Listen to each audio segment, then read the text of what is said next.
영화보다 더 인상적인 현실 속 씬 스틸러들. 여보세요? 안부 전화와 함께 좋아 확실하게 파! 이상민 양지열의 씬 스틸러.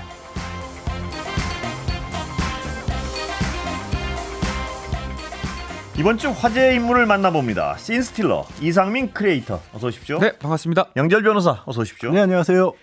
자, 오늘 오프닝에는요 윤 대통령과 박근혜 전 대통령을 모셨습니다. 이번 주에 전화 통화하셨는데 무슨 말씀 나누셨습니까? 안녕하십니까. 우선 제가 유경수 여사님 묘소에 다녀왔습니다.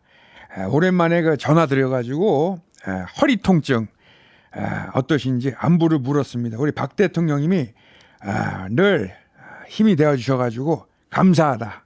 그리고 지금 날씨가 너무 덥지 않습니까? 예. 그 더위가 가시고 나면은 관저에서 식사하시면서 국정 운영에 대한 조언을 듣고 싶다. 이렇게 말씀을 드렸습니다. 예. 안녕하십니까. 윤 대통령이 아니 왜 웃어요?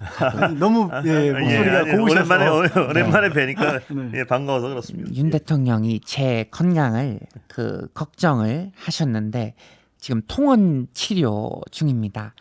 크게 뭐 불편한 점은 없었고 뵙자고 하셨는데 개그를 하나 할까 하는데 아니 매일 뭐 처음부터 개그라고 그래. 매일 미안한 동물이 뭔지 아십니까? 네, 오 소리. 예. 그래서 오, 소리. 네, 그러니까 하고 싶은 말은 예. 함께하지 못해서 소리 미안하다. 예. 함께 하고 싶었으나 미안하다. 예. 재밌는데 왜 아무도 안 웃는 거야? 웃었습니다. 예. 재밌습니다. 아주. 예. 다음에는 꼭 뵙도록 하겠습니다. 재밌는데 그 농담은 어디 찾으십니까? 아니면 직접 만드셨습니까? 수첩에 수첩. 수첩.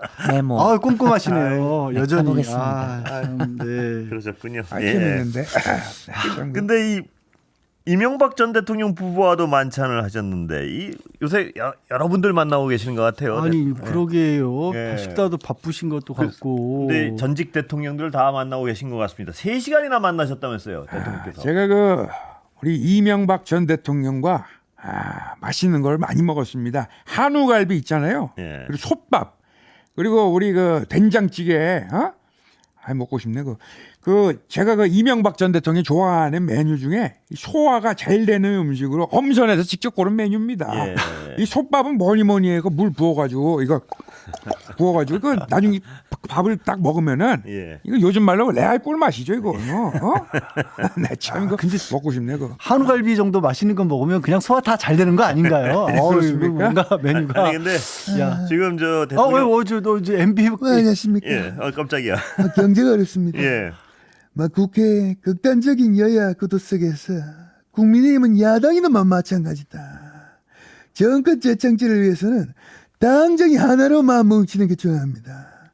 이 난간을 헤쳐나가는 길은 오로지 DDDG다. 예.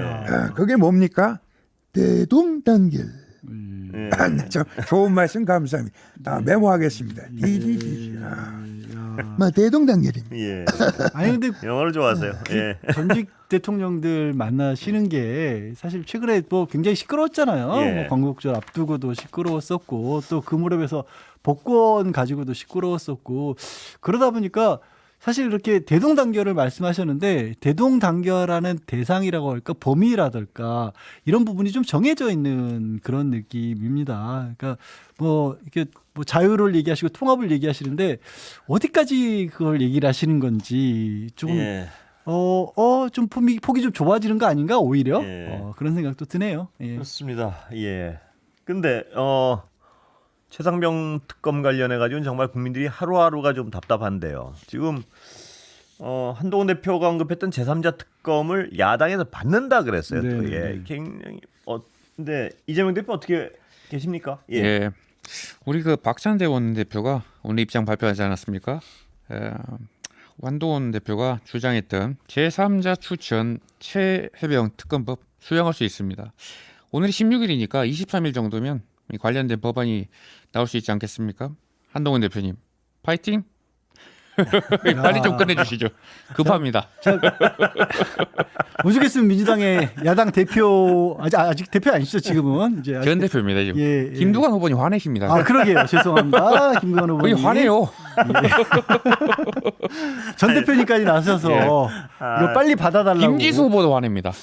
네? 아, 김지수 후보 네. 2명 되어 있습니다. 예, 예. 저 마스크 뭐라죠? 이 아내를 보셔야 되는데 아, 그 표정이 똑같습니다. 카메라를 어떻게 좀 미세 조정을 해서 이중으로 좀 중계를 하고 해드리고 예, 싶어요. 그렇게 하면은 예의가 없는 거죠. 예. 아니 예의가 없어. 시청자분들도 나누고 싶어요. 저는 너무 절묘한데 이게. 예. 그런데 한동훈 대표 나오셨습니까?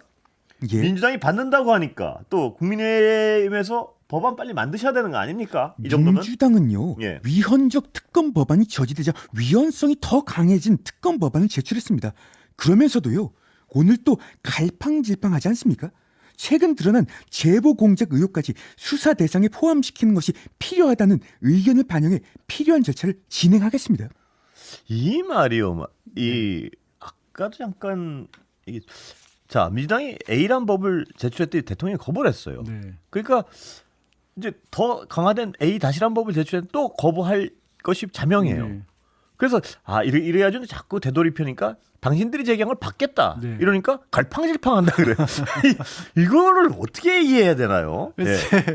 그 일단 한동훈 대표님 이제 특징인 것 같습니다. 예. 뭔가를 정확하게 A라고 물어봤었을 때 그 사안에 대해서 직접적으로 대답하는 게 아니라 뭔가 좀 다른 쪽으로 돌려서 얘기를 하시고 나서 충분히 얘기를 했다라고 항상 말씀을 하시는 부분도 근데 이 있어 정면으로 보이고 이런 얘기는 좀 어떤 내 생각은 이렇고 예. 뭐 이렇게 좀 그러니까 정치인이 사실 뭐 선명성이라고 해야 될까요? 예. 또 국민들이 알아듣기 편하게 쉽게 말씀해 주시는 것도 저는 정치인의 어떻게 보면 능력이나 역할이라고 보거든요.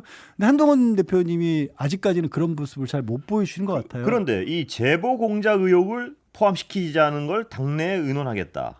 근데 이것도 예. 그러니까 어떤 정치적으로 국민의힘 일각에서 나온 목소리긴 하지만 이게 제보 공작 의혹이라는 게 이 지금 이종호 블랙 인베스트먼트 예. 전 대표라든가 이른바 멋쟁 해병에 있는 그 방해 대화록이라든가 이런 걸 이제 폭로한 지금 공익제보자로 인정을 받았지 않습니까? 예. 김기현 변호사 같은 경우에 예. 그게 민주당과 같이 짜고 지금 일을 벌였다라는 의혹 제기를 한 예. 겁니다. 근데 다만 문제는 일각에서 이제 그런 식으로 뭐 해석을 할 수는 있지만 어떤 단세라고 해야 될까요? 그러니까 검사 출신으로서 유능한 검사 출신으로서 이 부분이 문제다라고 짚기에는 예. 그런 것들을 저는 개인적으로 못 찾았어요. 예. 그러니까 지금 말씀하실 때도 뭐 한동훈 대표 본인이 보시기에 이 부분에 있어서 분명히 문제가 있다 이게 아니고 당내 의견을 수렴해서 특검은 수사 절차잖아요. 그러니까 이런 식으로 꼭 좀 흐릿한 그런 걸 왜 그리고 주장하시는지 모르겠어요. 최희병에 대한 특검이 진행되면요. 네. 그 김기현 변호사 관련해서 제보는 어떻게 나왔고 이거 조사하지 당연히 않겠습니까? 수사하는데 이렇게 마치 이게 무슨 균형이라도 그러니까요. 맞추듯이 억지로 균형 맞추는 것을 비춰질 수도 있거든요. 이해가 잘 안 되는 오늘 말씀 그래서, 같습니다. 예, 한동훈 예. 대표 본인이 어떻게 보면 대표까지 되시는 데는 다른 건 몰라도 보수 진영에서도 최희병 특검만은 명확하게 그렇습니다. 밝히지 않은 목소리도 분명히 저는 더하기가 됐다고 보는데 이번에도 확실치가 않아 보입니다. 예, 이 제보 공작 의혹을 특검. 예. 지금 천하람 의원이 요새 관련해서 가장 적극적이신 것 같은데 어떻게 보십니까? 아이고 천하람이고요. 예. 한동훈 대표님 이제 진실의 순간이 왔습니다. 이제 숨을 곳도요. 숨을 시간도 없습니다. 한 대표가요. 제3자 추천안을 발의할 의지가 없다면 대국민 거짓말을 한 것이고요. 당내 반발을 이겨낼 능력이 없다면 그건 무능이라고 생각합니다. 예. 그런데 양 변호사 여기 나오셨으니까 제가 꼭 이걸 하나 오늘 짚어보고 네. 싶었는데요. 엘리엇 판결 불복 소송. 네. 그게 법무부 장관 당시에 저도 생생히 기억하는데 네. 기자회견을 통해서 이거 우리 항소 예, 해서 이길 수 있다. 예. 근데 당시에 제가 양 변호사 말씀을 들었나 어느 변호사 저도 제가 얘기했던 건 있습니다. 이거 승소 가능성 별로 없다. 네. 그때 전문가로서는 송기호 변호사님도 방송을 통해서 예. 의견을 통해서 말씀을 하셨고 저도 이게 될 수 있지 않아 보인다. 가능성이 예. 굉장히 낮다. 저는 뭐 이쪽 통상 전문가는 아닙니다만 결국 패소를 했죠. 예. 근데 당시에 하여튼 저는 이 뉴스를 진행하면서 네. 이게 승소 가능성이 없는데 왜 저걸 할까라는 얘기를 몇 분한테 들었습니다. 네네. 그러면 이게 어떤 당시에 승소 가능성을 본인은 있다 그랬고요. 법무부 장관은. 그때 그 모양새가 어땠냐 하면 예.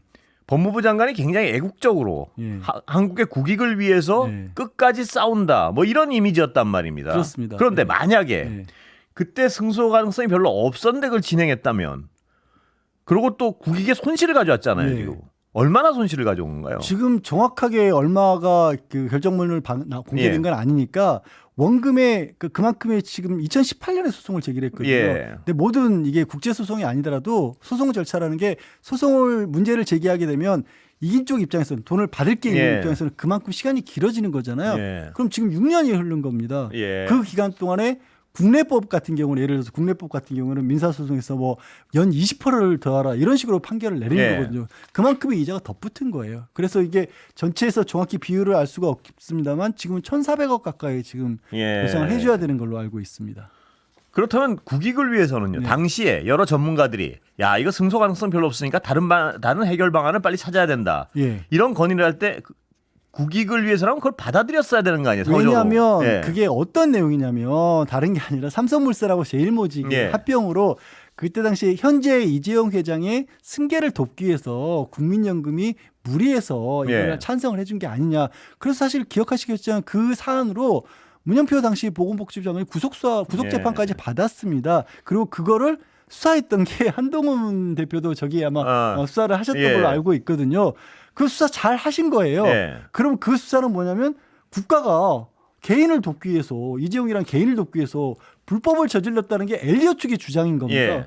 그러면 수사를 잘 하신 입장에서는 그 일에 그걸 잘못했다는 게 아니라 그걸 잘 하셨기 때문에 이제는 그 다음에 우리가 국가가 손해를 봤으니까 그럼 이걸 책임 있는 사람이 누구냐면 이재용 회장인 회장이죠. 거죠. 예. 그래서 그때 당시에도 아니 이걸 불복 소송할 게 아니라 이재용 회장에게 구상권을 청구해야 된다. 그게 논리적으로 맞아 보이네요. 뭐 예. 문현표 전 복지부 장관이냐 이걸 뭐 부상한다고 해서 돈이 있을 리가 예. 없잖아요. 그만큼의 돈이. 근데 그렇게는 안 하시고 당시에 뭐 통상 전문가 그런 쪽의 전문가인 뭐 송기호 변호사 예. 이런 분들에 대해서는 잘 몰라서 그런 말씀을 하신다라고 오히려 이제 한동안 당시 법무부 장관이 예. 하셨거든요. 근데 상황은 그게 아닌 게 됐잖아요. 그러면 사후적으로 본인도 질 가능성이 크다는 걸 누구보다 잘 알고 있었을 거 아닙니까? 뭐 저는 저보다도 저 잘하시리라고 믿거든요. 그러면 저보다는 비판하는 법무부 쪽에서 잘하시라고. 보면요. 네. 이게 좀 냉정하게 보면 국익에 손실이 날 걸 알면서도 그 당시 당장 예. 국가를 위해서 싸우는 듯한 이미지를 보이기 위해서 예.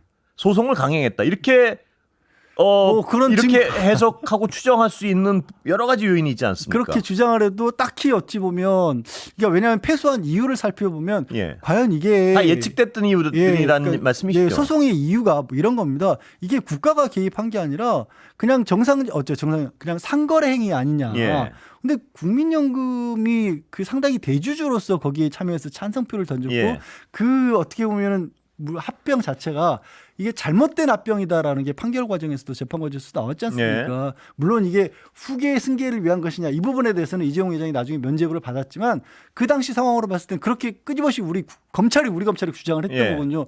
그러면 그런 증거가 명백하게 있는데 거꾸로 나중에 법무부 장관으로서 이거 그게 아니라는 식으로 주장하는 게 안 맞잖아요. 예. 그게 모순이 된다는 게 가장 큰 문제점이죠. 예. 자, 그 대통령 아직 안 가셨죠? 한번 좀 대통령 그 한동훈 대표랑 친하시면 한번 물어봐 줬으면 좋겠네요. 예. 그런데 어제 광복절 경축식 둘로 쪼개졌다는 비판이 많습니다. 대통령님. 어떻게 보십니까? 내 닥트린에 집중 안 했습니까? 예? 내 닥트린. 닥트린. 여기 제가 말씀드리지 않았습니까? 사이버 산업의 발전에 따라서 지식 산업이 기하급수적으로 성장하는 상황에서 이를 악용하는 검은 선독 세력에 맞서서 자유의 가치 체계를 지켜내려면은 우리 국민들이 진실의 힘으로 무장하여 맞서 싸워야 합니다. 파이트. FI. 권순표 앵커, 양지열 변호사, 자유를 위해 투쟁해야 되지 않겠습니까? 예. 검은 선동 세력이 누군지 몰라요? 예. 검은 세력. 이거 혹시 자기들이 검은 세력입니까? 반자유, 왜 화를 내세요? 반통일. 왜 화를 갑자기 내십니까? 어쨌든 무섭게. 제 닥트린에 좀 집중해 주시길 바라겠습니다. 예. 근데 저는 이런 이슈가 예. 정치권에서 예. 윤 대통령이 아니라도 나올 때마다 꼭 드리는 말씀이 자유는요 국민이 권력을 향해서 외치는 겁니다. 예. 권력이 이게 자유니까 이걸 따라라고 외치는 순간 자유가 아닐 수 있어요. 예. 그렇습니다. 네. 예. 모두가 자유로우려고 하면 강자만 자유로울 수 있다는 얘기죠. 네. 권력, 힘이 있는 쪽만. 모르겠습니다. 예. 아, 대통령 아직도 안 가셨네요. 아니 예. 들어보세요. 예. 그 대통령실 관계자가 설명하지 않았습니까? 아직도 두 분은 이해를 못한 것 같아요. 제가 다시 익스플레인 하겠습니다. 자꾸만 그 언론에서 어제 그 광복절 경축식을 반쪽 행사다 자꾸 그러는데 예. 특정 단체가 참석하지 않았다고 반쪽이라고 표현된 거는 이거는 잘못된 겁니다. 예.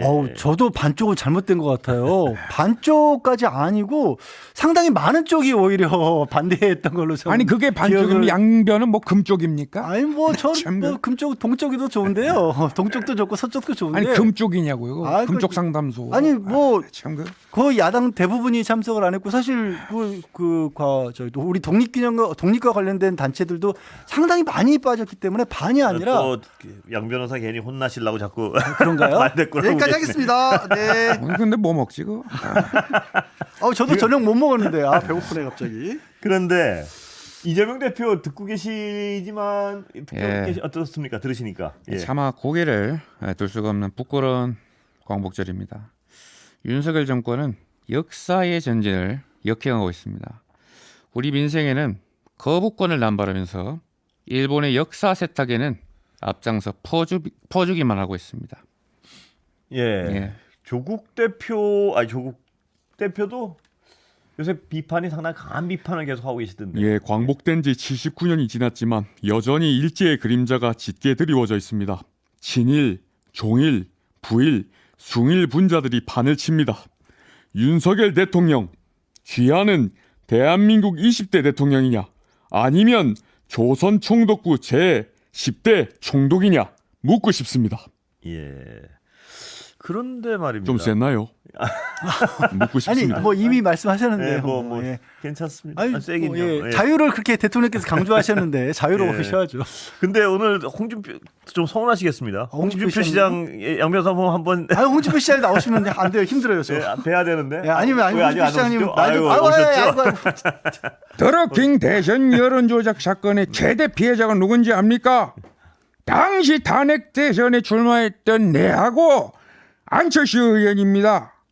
뜬금없이 사면해준 당사자가 복권을 반대하는 건 이치에 맞지가 않죠.